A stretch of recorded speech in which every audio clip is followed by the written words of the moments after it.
નમસ્કાર મિત્રો, હું ડોક્ટર હર્ષભાઈની ડેન્ટલ સર્જન. આપણી સાથે વેળાવદરથી એક પેશન્ટ છે. નીચેની દાઢ છે એમને ડાપણ દાઢ વાગતી હતી અને દુખાવો પડતી હતી, તો એમને પૂછીએ કે કાઢી નાખ્યા પછી હવે એમને કેમ રાહત છે. કે એટલે થોડું મોટું ઓછું ખુલતું હતું અને એમાં પણ આપણે સક્સેસફુલી ડાપણ દાઢ આપણે કાઢી નાખી છે. તો કાઢ્યા પછી હવે કોઈ તકલીફ છે કે નહીં, અને સોમ મંગળ અને હજી 3-4 દિવસ પછી આપણે એના ટાંકા તોડશું. પણ હજી વચ્ચેના ટાઈમમાં એકવાર ફોલોઅપ માટે બોલાવ્યા હતા, તો હવે એમને કેવું ફીલ થાય છે? યસ, સારું છે. પહેલા હું સાહેબ ડાપણ દાઢ હતી ને ત્યારે ખાઈ ન દેખતો, કાંઈ ચાવી ન દેખતો, દુખાવો સતત રહેતો હતો. પછી મેં આ તમારું જોઈને અહીંયા ડાપણ દાઢ કઢાવી, પછી સારું છે. હજી 3 દિવસમાં તે હું ખાવા પીવા બધું લાગ્યો છું. દવા રેગ્યુલર ચાલુ છે, પૂરી થઈ ગઈ. તો પણ આજ હું ફ્રી હતો તો બતાવવા આવી.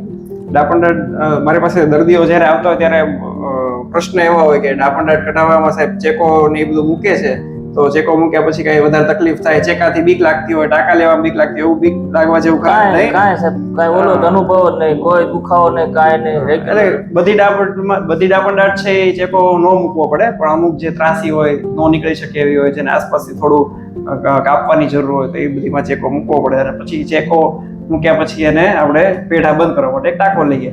ટાંકો પણ ફટાફટ રોજ માટે જ લેતા હોઈએ, બરાબર ને? ચલો, સરસ. એક લાઈક કરી દઈએ. Okay, thank you.